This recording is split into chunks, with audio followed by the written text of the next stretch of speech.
नमस्कार दोस्तों, स्वागत है आप सभी का।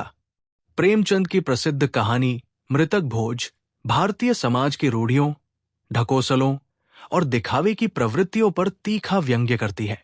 ये विशेष रूप से उस मानसिकता को उजागर करती है जहां सामाजिक प्रतिष्ठा और परंपराओं के नाम पर गरीबों पर अनावश्यक बोझ डाला जाता है। तो चलिए शुरू करते हैं ये मार्मिक कहानी मृतक भोज। सेठ रामनाथ ने रोग शैया पर पड़े पड़े निराशापूर्ण दृष्टि से अपनी स्त्री सुशीला की ओर देखकर कहा, मैं बड़ा अभागा हूं शीला। मेरे साथ तुम्हें सदैव ही दुख भोगना पड़ा। जब घर में कुछ न था तो दिन रात गृहस्थी के धंधों और बच्चों के लिए मरती रहती थी।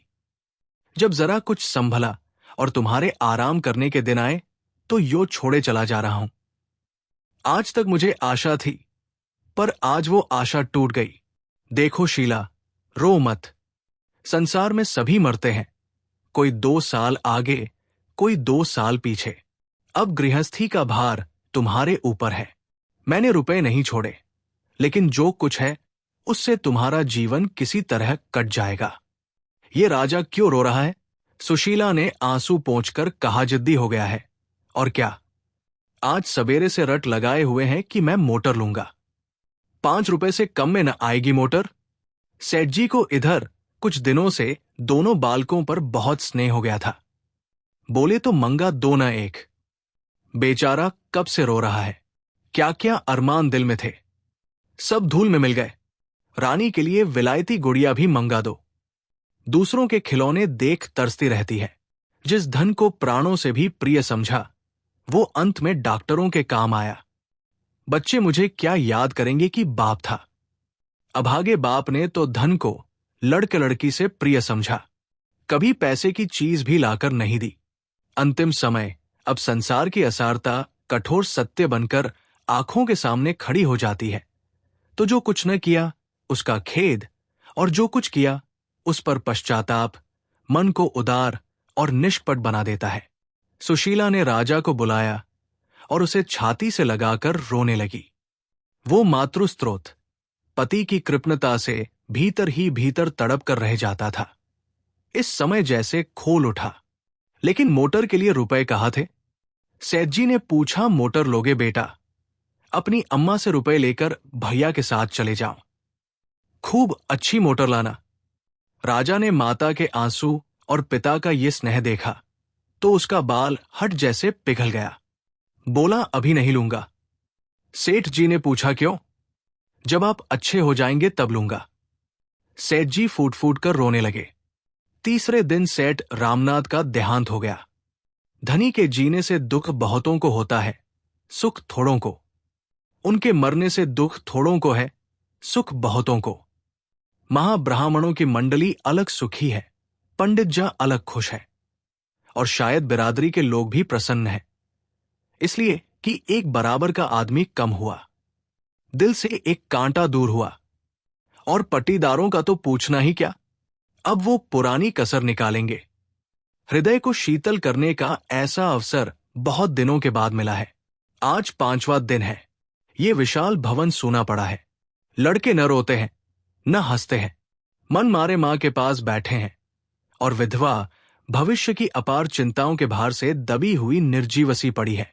घर में जो रुपए बच रहे थे वे दाहक्रिया की भेंट हो गए और अभी सारे संस्कार बाकी पड़े हैं। भगवान, कैसे बेड़ा पार लगेगा। किसी ने द्वार पर आवाज दी। महरी ने आकर सेठ धनीराम के आने की सूचना दी।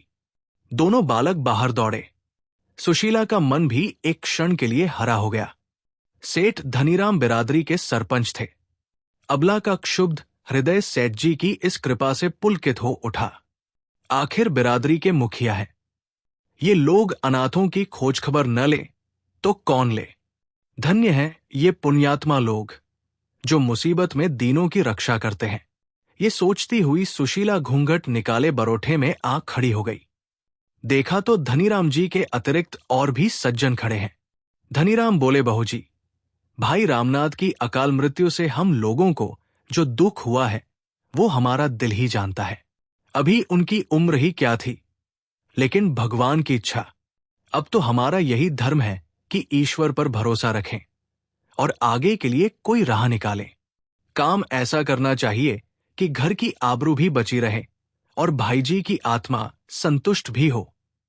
कुबेरदास ने सुशीला को कनखियों से देखते हुए कहा, मर्यादा बड़ी चीज है, उसकी रक्षा करना हमारा धर्म है, लेकिन कमली के बाहर पाव निकालना भी तो उचित नहीं। कितने रुपए हैं तेरे पास? बहू, क्या कहा? कुछ नहीं। सुशीला, घर में रुपए कहाँ है? सेठ जी, जो थोड़े बहुत थे वो बीमारी में उठ गए। धनीराम, तो ये नई समस्या खड़ी हो गई। ऐसी दशा में हमें क्या करना चाहिए? कुबेरदास जी, कुबेरदास जैसे भी हो, भोज तो करना ही पड़ेगा। हां, अपनी सामर्थ्य देखकर काम करना चाहिए। मैं कर्जा लेने को न कहूंगा। हां, घर में जितने रुपयों का प्रबंध हो सके उसमें कोई कसर नहीं छोड़नी चाहिए। मृत जीव के साथ भी तो हमारा कुछ कर्तव्य है। अब तो वो फिर कभी ना आएगा, उससे सदैव के लिए नाता टूट रहा है, इसलिए सब कुछ हैसियत के हिसाब से होना चाहिए। ब्राह्मणों को तो देना ही पड़ेगा कि जिससे मर्यादा का निर्वाह हो। धनीराम, तो क्या तुम्हारे पास कुछ भी नहीं है? बहू जी, 2-4 हजार भी नहीं। सुशीला, मैं आपसे सत्य कहती हूं, मेरे पास कुछ नहीं है। ऐसे समय में झूठ न बोलूंगी। धनीराम ने कुबेरदास की ओर अर्धविश्वास से देखकर कहा, तब तो ये मकान बेचना पड़ेगा। कुबेरदास, इसके सिवा और क्या हो सकता है? नाक कटाना तो अच्छा नहीं। रामनाथ का कितना नाम था, बिरादरी के स्तंभ थे। यही इस समय एक उपाय है। 20,000 मेरे आते हैं, सूद बट्टा लगाकर एक प्रकार से कोई 25,000 हो जाएंगे। बाकी भोज में खर्च हो जाएंगे। अगर कुछ बच रहा तो बाल बच्चों के काम आएगा। धनीराम, आपके यहां कितने पर बंधक रखा था? कुबेर, 20,000 पर। रुपए सैकड़े सूद। धनीराम, मैंने तो कम सुना है। कुबेर, उसका तो रहनामा रखा है। जबानी बातचीत थोड़े ही है। मैं 2-4 हजार के लिए झूठ थोड़े ही बोलूंगा। धनीराम, नहीं, ये मैं कब कहता हूं। तो तूने सुन लिया बाई। पंचों की सलाह है कि मकान बेच दिया जाए। सुशीला का छोटा भाई संतलाल भी इसी समय आ पहुंचा। ये अंतिम वाक्य उसके कान में पड़ गया। बोल उठा, किस लिए मकान बेच दिया जाए? बिरादरी के भोज के लिए। बिरादरी तो खा पी कर रहा लेगी। इन अनाथों की देखभाल कैसे होगी? इनके भविष्य के लिए भी कुछ सोचना चाहिए।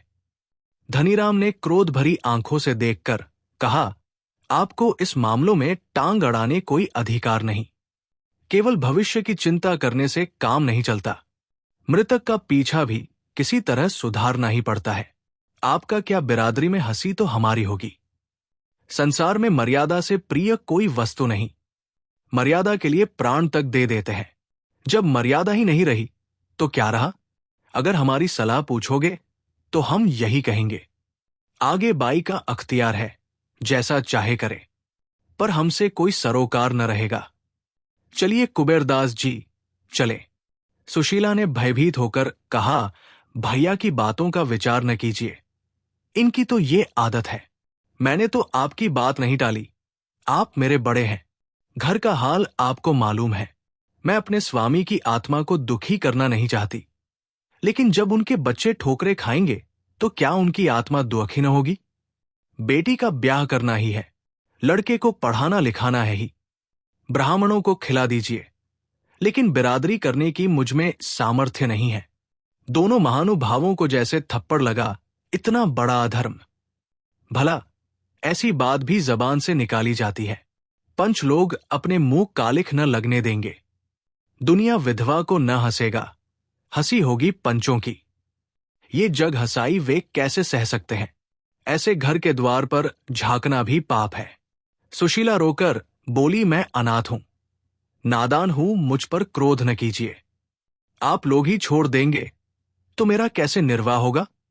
इतने में महाशय 2 और महाशया विराजे, एक बहुत मोटे और दूसरे बहुत दुबले। नाम भी गुणों के अनुसार ही भीमचंद और दुर्बलदास। धनीराम ने संक्षेप ये परिस्थिति उन्हें समझा दी। दुर्बलदास ने सरलता से कहा, तो ऐसा क्यों नहीं करते कि हम लोग मिलकर कुछ रुपए दे दें। जब इसका लड़का सयाना हो जाएगा तो रुपए मिल जाएंगे। अगर न भी मिले तो एक मित्र के लिए कुछ बल खा जाना कोई बड़ी बात नहीं। संतलाल ने प्रसन्न होकर कहा, इतनी दया आप करेंगे तो क्या पूछना। कुबेरदास त्योरी चढ़ाकर बोले, तुम तो बैसिर पैर की बातें करने लगे। दुर्बलदास जी, इस बखत के बाजार में किसके पास फालतू रुपए रखे हुए हैं? भीमचंद सो तो ठीक है, बाजार की ऐसी मंदी तो कभी देखी नहीं, पर निर्वाह तो करना चाहिए। कुबेरदास अकड़ गए। वो सुशीला के मकान पर दांत लगाए हुए थे। ऐसी बातों से उनके स्वार्थ में बाधा पड़ती थी। वो अपने रुपए अब वसूल करके छोड़ेंगे, औरतों के झमेले में नहीं पड़ेंगे। भीमचंद ने उन्हें किसी तरह सचेत किया, लेकिन भोज तो देना ही पड़ेगा। उस कर्तव्य का पालन न करना समाज की नाक काटना है। सुशीला ने दुर्बलदास में सहायता का आभास देखा। उनकी ओर दीन नेत्रों से देखकर बोली, आप लोगों से बाहर थोड़े ही हूं। आप लोग मालिक हैं, जैसा उचित समझें वैसा करें। दुर्बलदास, तेरे पास थोड़े बहुत गहने तो होंगे भाई? हां, गहने हैं। आधे तो बीमारी में बिक गए, आधे पड़े हैं। सुशीला ने सारे गहने लाकर पंचों के सामने रख दिए। पर ये तो मुश्किल से 3,000 में उठेंगे। दुर्बलदास ने पोटली को हाथ में तौलकर कहा, 3,000 को कैसे जाएंगे? मैं 3,500 दिला दूंगा। भीमचंद ने फिर पोटली को तौलकर कहा, मेरी बोली 4,000 की है। कुबेरदास को मकान की बिक्री का प्रश्न छेड़ने का अवसर फिर मिला। 4,000 ही में क्या हुआ जाता है? बिरादरी का भोज है या दोष मिटाना है। बिरादरी में कम से कम 10,000 का खर्चा है। मकान तो निकालना ही पड़ेगा। संतलाल ने होंठ चबाकर कहा, मैं कहता हूं, आप लोग क्या इतने निर्दयी हैं? आप लोगों को अनाथ बालकों पर भी दया नहीं आती? क्या उन्हें रास्ते का भिखारी बनाकर छोड़ेंगे? लेकिन संतलाल की फरियाद पर किसी ने ख्याल न दिया। मकान की बातचीत अब नहीं टाली जा सकती थी। बाजार मंदा है। 30,000 से वेशी नहीं मिल सकते। 25,000 तो कुबेरदास के हैं। 5,000 बचेंगे। 4,000 गहनों से आ जाएंगे। इस तरह 7,000 में बड़ी किफायत से ब्रह्म भोज और बिरादरी भोज दोनों निपटा दिए जाएंगे। सुशीला ने दोनों बालकों को सामने करके करबद्ध होकर कहा, पंचों, मेरे बच्चों का मुंह देखिए। मेरे घर में जो कुछ है वो आप सब ले लीजिए, लेकिन मकान छोड़ दीजिए। मुझे कहीं ठिकाना न मिलेगा। मैं आपके पैरों पड़ती हूं। मकान इस समय न बेचे। इस मूर्खता का क्या जवाब दिया जाए? पंच लोग तो खुद चाहते थे कि मकान न बेचना पड़े। उन्हें अनाथों से कोई दुश्मनी नहीं थी। किंतु बिरादरी का भोज और किस तरह किया जाए? अगर कम से कम 5,000 का जुगाड़ और कर दे तो मकान बच सकता है। पर जब वो ऐसा नहीं करती तो मकान बेचने के सिवा और तो कोई उपाय नहीं। कुबेरदास ने अंत में कहा, देखो भाई, बाजार की दशा इस समय खराब है। किसी से उधार नहीं मिल सकते। बाल बच्चों के नसीब में लिखा होगा तो भगवान और किसी हीले से देगा। हीले रोजी, बहाने मौत। बाल बच्चों की चिंता मत कर। भगवान जिसको जिला देते हैं उसकी जीविका की जुगत पहले ही से कर देते हैं। हम तुझे समझाकर हार गए। अगर तू अब भी अपना हठ न छोड़ेगी तो हम बात भी न पूछेंगे। यहां तेरा रहना मुश्किल हो जाएगा। शहर वाले तेरे पीछे पड़ जाएंगे। विधवा सुशीला अब और क्या करती? पंचों से लड़कर वो कैसे रह सकती थी? पानी में रहकर मगर से कौन बैर कर सकता है? घर में जाने के लिए उठी, पर वही मूर्छित होकर गिर पड़ी। अभी तक आशा संभाले हुए थी। बच्चों के पालन पोषण में वह अपना वैधव्य भूल सकती थी, पर अब तो अंधकार था चारों ओर। सेठ रामनाथ के मित्रों का उनके घर पर पूरा अधिकार था। मित्रों का अधिकार ना हो तो किसका हो? स्त्री कौन होती है जब वो इतनी मोटी सी बात नहीं समझती कि बिरादरी करना और धूमधाम से दिल खोल कर करना लाजिमी बात है, तो उससे और कुछ कहना व्यर्थ है। गहने कौन खरीदे? भीमचंद 4,000 दाम लगा चुके थे, लेकिन अब उन्हें मालूम हुआ कि उनसे भूल हुई थी। दुर्बलदास ने 30,000 लगाए थे, इसलिए सौदा उन्हीं के हाथ हुआ। इस बात दुर्बलदास और भीमचंद में तकरार भी हो गई, लेकिन भीमचंद को मुंह की खानी पड़ी। न्याय दुर्बल के पक्ष में था। धनीराम ने कटाक्ष किया, देखो दुर्बलदास, माल तो ले जाते हो, पर 3,000 से बेसी का है। मैं नीति की हत्या नहीं होने दूंगा। कुबेरदास बोले, अजी तो घर में ही तो है, कहीं बाहर तो नहीं गया। एक दिन मित्रों की दावत हो जाएगी। इस पर चारों महानुभाव हंसे। इस काम से फुर्सत पाकर अब मकान का प्रश्न उठा। कुबेरदास 30,000 देने पर तैयार थे, पर कानूनी कार्रवाई किए बिना संदेह की गुंजाइश थी। ये गुंजाइश क्यों कर रखी जाए? एक दलाल बुलाया गया। नाटा सा आदमी था, पोपला मुंह, कोई 70 की अवस्था। नाम था चोखेलाल। कुबेरदास ने कहा, चोखेलाल जी से हमारी 3 साल की दोस्ती है। आदमी क्या रत्न है। भीमचंद, देखो चोखेलाल, हमें ये मकान बेचना है, इसके लिए कोई अच्छा ग्राहक लाओ। तुम्हारी दलाली पक्की। कुबेरदास, बाजार का हाल अच्छा नहीं है, लेकिन फिर भी हमें ये तो देखना पड़ेगा कि रामनाथ के बाल बच्चों को टोटा न हो। चोखेलाल के कान में 30 से आगे न जाना। भीमचंद, देखिए कुबेरदास, ये अच्छी बात नहीं है। कुबेरदास, तो मैं क्या कर रहा हूं? मैं तो यही कह रहा था कि अच्छा दाम लगवाना। चोखेलाल, आप लोगों को ये कहने की जरूरत नहीं, मैं अपना धर्म समझता हूं। रामनाथ जी मेरे भी थे। मुझे ये भी मालूम है कि इस मकान के बनवाने में 1 लाख से कम एक पाई भी नहीं लगी। लेकिन बाजार का हाल क्या अब लोगों में छिपा है? इस समय इसके 25,000 से बेसी नहीं मिल सकते। सुबीते से कोई ग्राहक मिल जाए तो 10-5,000 और मिल जाएंगे, लेकिन इस समय तो 25,000 भी मुश्किल से मिलेंगे। लो दही और लाव दही की बात है। घासीराम, 25,000 तो बहुत कम है भाई, और न सही 30,000 तो करा दो।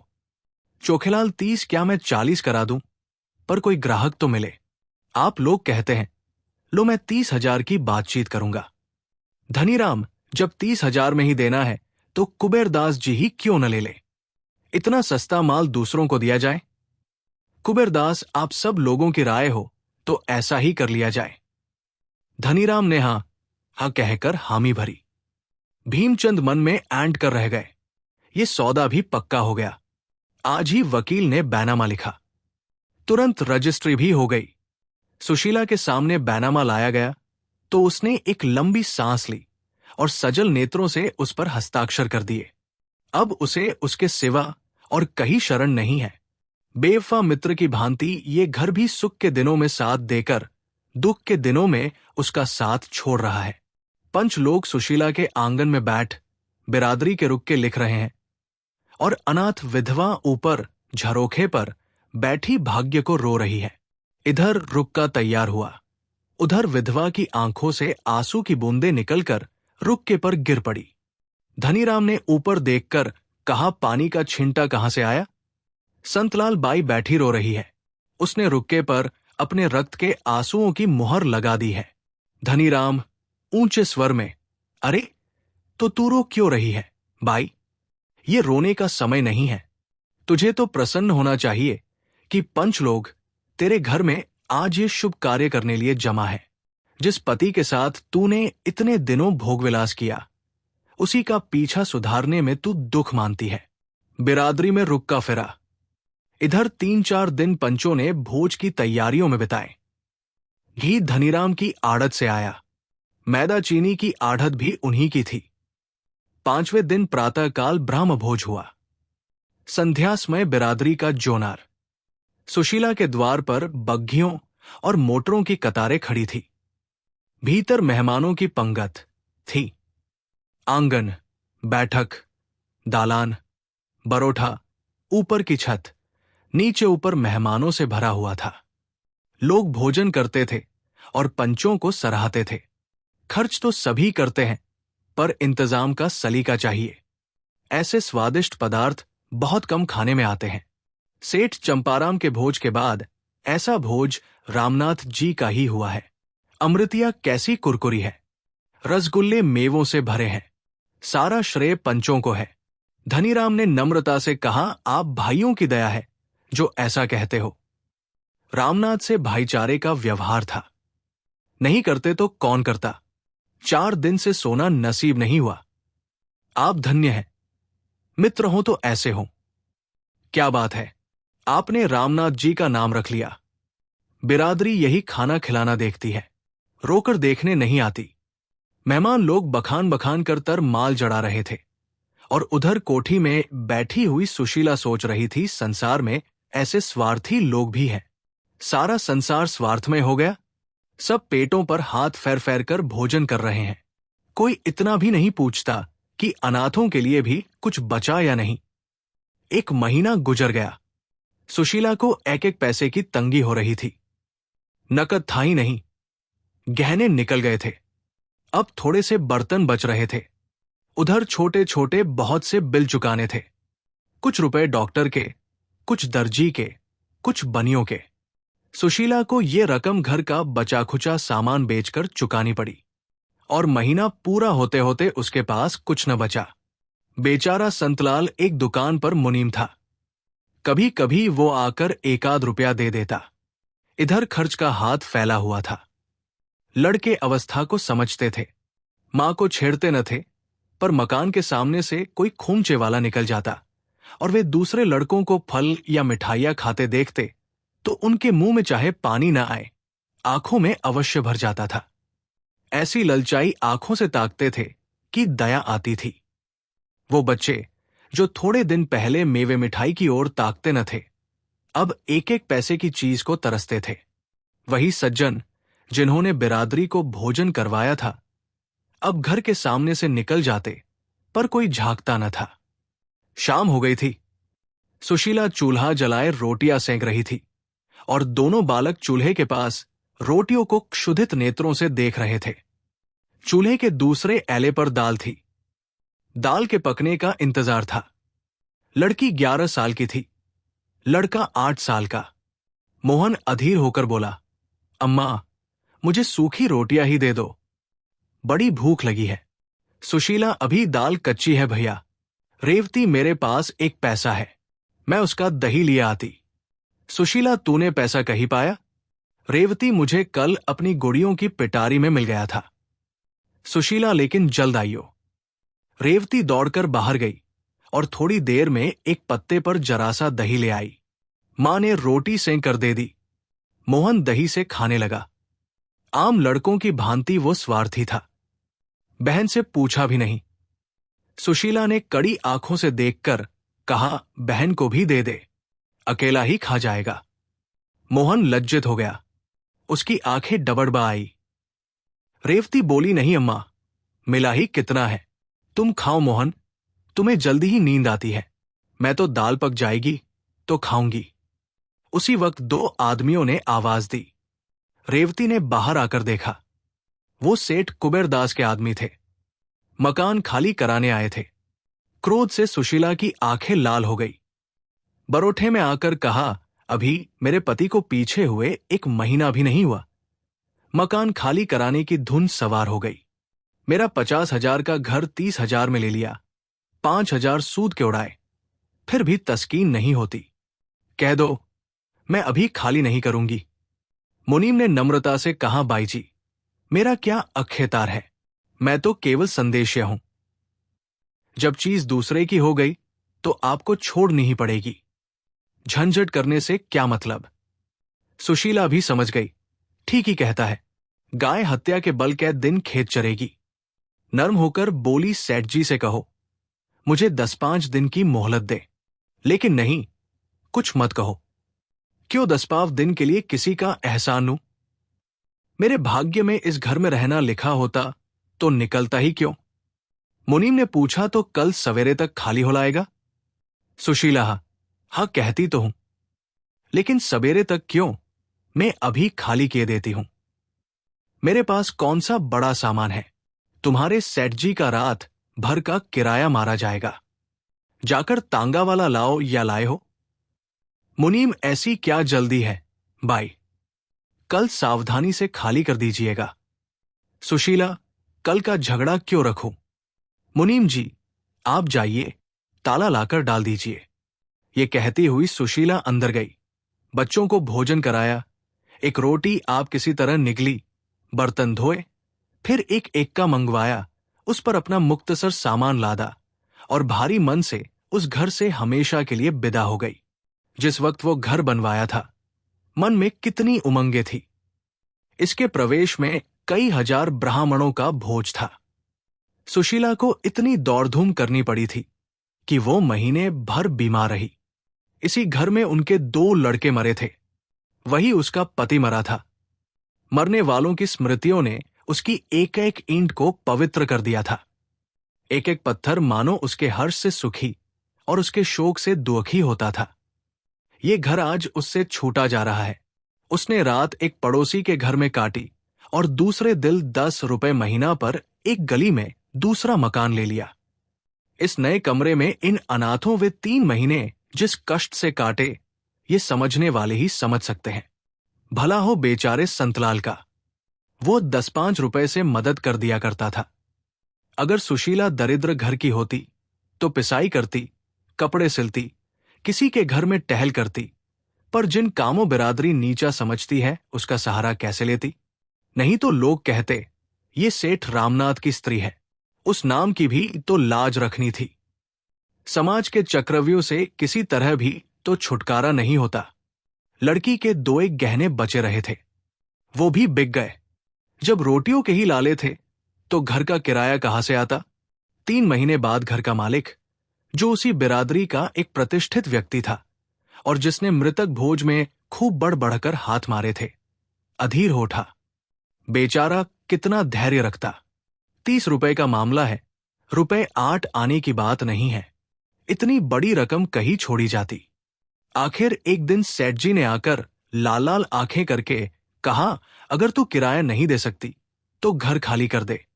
मैंने बिरादरी के नाते इतनी मुरव्वत की, अब किसी तरह काम नहीं चल सकता। सुशीला बोली, सेठ जी, मेरे पास रुपए होते तो पहले आपका किराया देकर तब पानी पीती। आपने इतनी मुरव्वत की, इसके डॉट लिए मेरा सिर आपके चरणों पर है, लेकिन अभी मैं बिल्कुल खाली हाथ हूं। ये समझ लीजिए कि एक भाई के बाल बच्चों की परवरिश कर रहे हैं। और क्या कहूं। सेठ चल इस तरह की बातें बहुत सुन चुका। बिरादरी का आदमी है तो उसे चूस लो। कोई मुसलमान होता तो चुपके से महीने महीने दे देती, नहीं तो उसने निकाल बाहर किया होता। मैं बिरादरी का हूं, इसलिए किराया देने की दरकार नहीं। मुझे मांगना ही नहीं चाहिए, यही तो बिरादरी के साथ करना चाहिए। इसी समय रेवती भी आकर खड़ी हो गई। सेठ जी ने उसे सिर से पांव तक देखा और तब किसी कारण से बोले, अच्छा, ये लड़की तो सयानी हो गई, कहीं इसकी सगाई की बातचीत नहीं की। रेवती तुरंत भाग गई। सुशीला ने इन शब्दों में आत्मीयता की झलक पाकर पुलकित भाव से कहा, अभी तो कहीं बातचीत नहीं सेठ जी। घर का किराया तक तो अदा नहीं कर सकती, सगाई क्या करूंगी। अभी छोटी भी तो है। सेठ जी ने तुरंत शास्त्रों का आधार दिया। कन्याओं के विवाह की यही अवस्था है, धर्म को कभी नहीं छोड़ना चाहिए। किराए की कोई बात नहीं है। हमें क्या मालूम था कि सेठ रामनाथ के परिवार की ये दशा है। सुशीला तो आपकी निगाह में कोई अच्छा वर है, ये तो आप जानते ही हैं। मेरे पास लेने देने को कुछ नहीं है। झाबरमल, इन सेठ जी का यही नाम था। लेने देने का कोई झगड़ा नहीं होगा। बाई जी, ऐसा घर है कि लड़की आजीवन सुखी रहेगी, लड़का भी उसके साथ रह सकता है। कुल का सच्चा, हर तरह से संपन्न परिवार है। हां, वर दोहाजू, दुजबर है। सुशीला उम्र अच्छी होनी चाहिए, दोहाजू होने से क्या होता है। झाबरमल उम्र कुछ ज्यादा नहीं, अभी 40वां ही साल है उसका, पर देखने में अच्छा हृष्ट पुष्ट है। मर्द की उम्र उसका भोजन है। बस ये समझ लो कि परिवार का उद्धार हो जाएगा। सुशीला ने अनिच्छा के भाव से कहा, अच्छा, मैं सोचकर जवाब दूंगी। एक बार मुझे दिखा देना।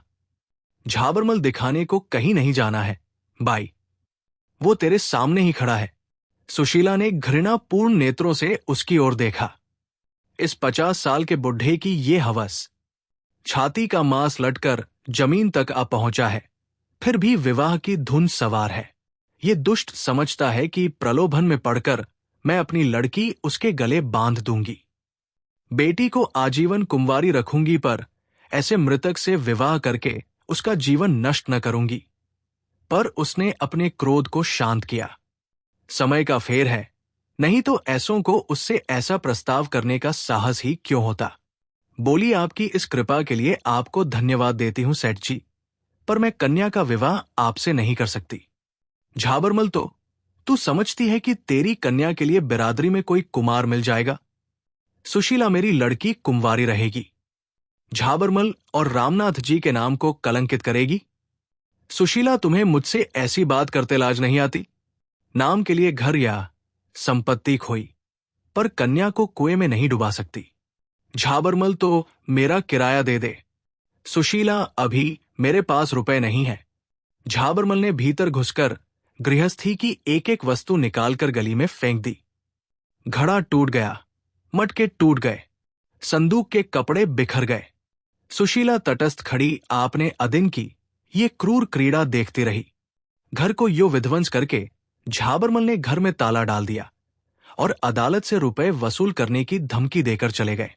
बड़ों के पास धन होता है, छोटों के पास हृदय होता है। धन से बड़े बड़े व्यापार होते हैं, बड़े बड़े महल बनते हैं, नौकर चाकर होते हैं, सवारी शिकारी होती है। हृदय से संवेदना होती है, आंसू निकलते हैं। उसी मकान से मिली हुई एक साग भाजी बेचने वाली खटकिन की दुकान थी। वृद्धा, विधवा, निपूती स्त्री थी। बाहर से आग, भीतर से पानी। झाबरमल को सैकड़ों सुनाई और सुशीला की एक एक चीज उठाकर अपने घर में ले गई। मेरे घर में रहो बहू। मुरव्वत में आ गई, नहीं तो उसकी मूछें उखाड़ लेती। मौत सिर पर नाच रही है, आगे नाथ, न पीछे पगहा, और धन के पीछे मरा जाता है, जाने छाती पर लाद कर ले जाएगा। तुम चलो, मेरे घर में रहो। मेरे यहां किसी बात का खटका नहीं, बस मैं अकेली हूं। एक टुकड़ा मुझे भी दे देना। शीला ने डरते डरते कहा, माता, मेरे पास सैरभर आटे के सिवा और कुछ है, मैं तुम्हें किराया कहां से दूंगी? बुढ़िया ने कहा, मैं झाबरमल नहीं हूं बहू, न कुबेरदास हूं। मैं तो समझती हूं जिंदगी में सुख भी है, दुख भी है। सुख में इतरा मत, दुख में घबराओ मत। तुम्ही से 4 पैसे कमाकर अपना पेट पालती हूं। तुम्हें उस दिन भी देखा था जब तुम महल में रहती थी, और आज भी देख रही हूं जब तुम अनाथ हो। जो मिजाज तब था, यही अब है। मेरे धन्य भाग कि तुम मेरे घर में आओ। मेरी आंखें फूटी है जो तुमसे किराया मांगने जाऊंगी। इस सांत्वना से भरे हुए सरल शब्दों ने सुशीला के हृदय का बोझ हल्का कर दिया। उसने देखा, सच्ची सज्जनता भी दरिद्रों और नीचों ही के पास रहती है। बड़ों की दया भी होती है, अहंकार का दूसरा रूप। इस खटकिन के साथ रहते हुए सुशीला को 6 महीने हो गए थे। सुशीला का उससे दिन दिन स्नेह बढ़ता जाता था। ये जो कुछ पाती, लाकर सुशीला के हाथ में रख देती। दोनों बालक उसकी 2 आंखें थी। मजाल न थी कि पड़ोस का कोई आदमी उन्हें कड़ी आंखों से देख ले। बुगिया दुनिया सिर पर उठा लेती।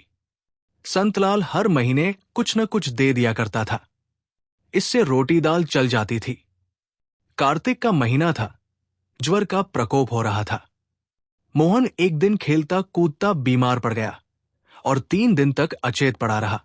ज्वर इतने जोर का था कि पास खड़े रहने से लपट सी निकलती थी। बुढ़िया ओझे स्यानों के पास दौड़ती फिरती थी, पर ज्वर उतरने का नाम न लेता था। सुशीला को भय हो रहा था, ये टाइफाइड है, इससे उसके प्राण सूख रहे थे।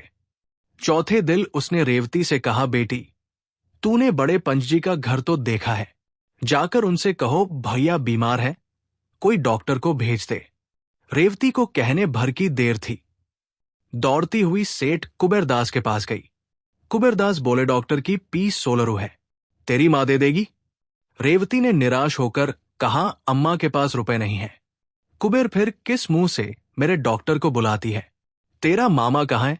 उनसे जाकर कह, सेवा समिति से कोई डॉक्टर बुला ले जाए, नहीं तो खैराती अस्पताल में क्यों नहीं लड़के को ले जाती? या अभी वही पुरानी बू समाई हुई है? कैसी मूर्ख स्त्री है, घर में टका नहीं है और डॉक्टर का हुक्म लगा दिया। समझती होगी फीस पंच जी दे देंगे। पंच जी क्यों फीस दे? बिरादरी का धन धर्म कार्य के लिए है, यो उड़ाने के लिए नहीं है। रेवती मां के पास लौटी, पर जो कुछ सुना था ये उससे न कह सकी। घाव पर नमक क्यों छिड़के, बहाना कर दिया। बड़े पंचजी कही गए हैं। सुशीला तो मुनीम से क्यों नहीं कहा, यहां कोई मिठाई खाए जाता था। जो दौड़ी चली आई। इसी वक्त संतलाल एक वैद्य जी को लेकर आ पहुंचा। वैद्य जी भी एक दिन आकर दूसरे दिन न लौटे। सेवा समिति के डॉक्टर भी 2 दिन बड़ी मिन्नतें से आए, फिर उन्हें भी अवकाश न रहा और मोहन की दशा दिनों दिन बिगड़ती जाती थी। महीना बीत गया, पर ज्वर ऐसा चढ़ा कि एक क्षण के लिए भी न उतरा। उसका चेहरा इतना सूख गया था कि देखकर दया आती थी। न कुछ बोलता न कहता, यहां तक कि करवट भी न बदल सकता था। पड़े पड़े देह की खाल फट गई, सिर के बाल गिर गए, हाथ पांव लकड़ी हो गए। संतलाल काम से छुट्टी पाता तो आ जाता, पर इससे क्या होता, तीमारदारी दवा तो नहीं है। एक दिन संध्या समय उसके हाथ ठंडे हो गए। माता के प्राण पहले ही से सूख गए थे। ये हाल देखकर रोने पीटने लगी। मिन्नतें तो बहुतेरी हो चुकी थी। रोती हुई मोहन की खाट के साथ फेरे लेकर हाथ बांधकर बोली, भगवान, यही मेरे जन्म की कमाई है। अपना सर्वस्व खोकर भी मैं बालक को छाती से लगाए हुए संतुष्ट थी। लेकिन ये चोट न सही जाएगी। तुम इसे अच्छा कर दो, इसके बदले मुझे उठा लो। बस मैं यही दया चाहती हूं, दयामय। संसार के रहस्य को कौन समझ सकता है? क्या हम में से बहुतों का ये अनुभव नहीं कि जिस दिन हमने बेईमानी करके कुछ रकम उड़ाई, उसी दिन उस रकम का दुगुना नुकसान हो गया। सुशीला को उसी दिन रात को ज्वर आ गया था और मोहन का ज्वर उतर गया। बच्चे की सेवा शुश्रूषा में आधी तो यूं ही रह गई थी। इस बीमारी ने ऐसा पकड़ा कि फिर न छोड़ा। मालूम नहीं देवता बैठे सुन रहे थे या क्या, उसकी याचना अक्षरशः पूरी हुई। 15वें दिन मोहन चारपाई से उठकर मां के पास आया और उसकी छाती पर सिर रख रोने लगा। माता ने उसके गले में बाहें डालकर उसे छाती से लगा लिया और बोली, क्यों रोते हो बेटा, मैं अच्छी हो जाऊंगी। अब मुझे क्या चिंता, भगवान पालने वाले हैं, वही तुम्हारे रक्षक है, वो तुम्हारे पिता है। अब मैं सब तरफ से निश्चित हूं, जल्द अच्छी हो जाऊंगी। मोहन बुलाजिया तो कहती है, अम्मा अब न अच्छी होगी। सुशीला ने बालक का चुंबन लेकर कहा, जिया पगली है, उसे कहने दो, मैं छोड़कर कहीं न जाऊंगी, सदा तुम्हारे साथ रहूंगी। हां, जिस दिन तुम अपराध करोगे, किसी की कोई चीज उठा लोगे, उसी दिन मैं मर जाऊंगी। मोहन ने प्रसन्न होकर कहा, तो तुम मेरे पास से कभी नहीं जाओगी मां? सुशीला ने कहा, भी नहीं बेटा, कभी नहीं। उसी रात को दुख और विपत्ति की मारी हुई ये अनाथ विधवा दोनों अनाथ बालकों को भगवान पर छोड़कर परलोक सिधार गई। इस घटना को 3 साल हो गए हैं। मोहन और रेवती दोनों उसी वृद्धा के पास रहते हैं। बुगिया मां तो नहीं है, लेकिन मां से बढ़कर है। रोज मोहन को रात की रखी रोटियां खिलाकर गुरुजी की पाठशाला में पहुंचा आती है। छुट्टी के समय जाकर लिवा आती है। रेवती का अब 14वां साल है। वो घर का सारा काम पीसना कूटना, चौका बर्तन, झाड़ू बुहार करती है। बुगिया सौदा बेचने चली जाती है तो वो दुकान पर आ बैठती। एक दिन बड़े पंच सेठ कुबेरदास ने उसे बुला भेजा और बोले, तुझे दुकान पर बैठते शर्म नहीं आती? सारी बिरादरी की नाक कटा रही है। खबरदार, जो कल से दुकान पर बैठी। मैंने तेरे पानी ग्रहण के लिए झाबरमल जी को पक्का कर लिया है। सेठानी ने समर्थन किया, तू अब सयानी हुई बेटी। अब तेरा इस तरह दुकान पर बैठना अच्छा नहीं। लोग तरह तरह की बातें करने लगते हैं। सेठ झाबरमल तो राजी ही न होते थे। हमने बहुत कह सुनकर राजी किया है। बस समझ ले कि रानी हो जाएगी। लाखों की संपत्ति है, लाखों की। तेरे धन्य भाग्य की ऐसा वर जिला। तेरा छोटा भाई है, उसको भी कोई दुकान करा दी जाएगी। सेठ बिरादरी की कितनी बदनामी है, सेठानी है ही। रेवती ने लज्जित होकर कहा, मैं क्या जानूं? आप मामा से कहें। सेठ बिगड़कर वो कौन होता है? टके पर मुनिमी करता है, उससे मैं क्या पूछूं? मैं बिरादरी का पंच हूं, मुझे अधिकार है। जिस काम से बिरादरी का कल्याण देखूं वो करूं। मैंने और पंचों से राय ले ली है, सब मुझसे सहमत है। अगर तू यूं नहीं मानेगी तो हम अदालती कार्रवाई करेंगे। तुझे खर्च ब्रज का काम होगा, ये लेती जा। ये कहते हुए उन्होंने 20 रू के नोट रेवती की तरफ फेंक दिए। रेवती ने नोट उछालकर वही पूर्जे कर डाले और तमतमाए मुख से बोली, बिरादरी ने तब हम लोगों की बात न पूछी जब हम रोटियों को मोहताज थे। मेरी माता मर गई, कोई झांकने तक न गया। मेरा भाई बीमार हुआ, किसी वे खबर तक न ली। ऐसी बिरादरी की मुझे परवाह नहीं है। रेवती चली गई तो झाबरमल कोठरी से निकल आए। चेहरा उदास था। सेठानी ने कहा, लड़की बड़ी घमंडन है, आग का पानी मर गया है। झाबरमल 20 रुपए खराब हो गए, ऐसा फाड़ा है कि जुड़ भी नहीं सकता। कुबेरदास तुम घबराओ नहीं, मैं इसे अदालत से ठीक करूंगा। जाति कहां है? झाबरमल अब तो आपका ही भरोसा है। बिरादरी के बड़े पंच की बात कहीं मिथ्या हो सकती है? रेवती नाबालिग थी, माता पिता नहीं थे। ऐसी दशा में पंचों का उस पर पूरा अधिकार था। वो बिरादरी के दबाव में नहीं रहना चाहती है, न चाहे। कानून बिरादरी के अधिकार की उपेक्षा नहीं कर सकता। संतलाल ने ये माजरा सुना तो दांत पीसकर बोले, न जाने इस बिरादरी का भगवान कब अंत करेंगे। रेवती, क्या बिरादरी मुझे जबरदस्ती अपने अधिकार में ले सकती है? संतलाल, हाँ बेटी, धनिकों के हाथ में तो कानून भी है। रेवती, मैं कह दूंगी कि मैं उसके पास नहीं रहना चाहती। संतलाल, तेरे कहने से क्या होगा? तेरे भाग्य में यही लिखा था तो किसका बस है? मैं जाता हूं बड़े पंच के पास। रेवती, नहीं मामा जी, तुम कहीं न जाओ। जब भाग्य ही का भरोसा है तब जो कुछ भाग्य में लिखा होगा वो होगा। रात तो रेवती ने घर में काटी, बार बार निद्रामग्न भाई को गले लगाती। ये अनाथ अकेला कैसे रहेगा, ये सोचकर उसका मन कायर हो जाता, पर झाबरमल की सूरत याद करके उसका संकल्प दृढ़ हो जाता। प्रातःकाल रेवती गंगा स्नान करने गई। ये इधर कई महीनों से उसका नित्य का नियम था। आज जरा अंधेरा था, पर यह कोई संदेह की बात न थी। संदेह तब हुआ जब 8 बज गए और वो लौटकर न आई। तीसरे पहर सारी बिरादरी में खबर फैल गई, सेठ रामनाथ की कन्या गंगा में डूब गई, उसकी लाश पाई गई। कुबेरदास ने कहा, चलो अच्छा हुआ, बिरादरी की बदनामी तो न होगी। झाबरमल ने दुखी मन से कहा, मेरे लिए अब कोई उपाय कीजिए। उधर मोहन सिर पीट पीट कर रो रहा था और बुढ़िया उसे गोद में लिए रो रही थी। बेटा, उस देवी के लिए क्यों रोते हो? जिंदगी में उसके दुख ही दुख था। अब वो अपनी मां की गोद में आराम कर रही है।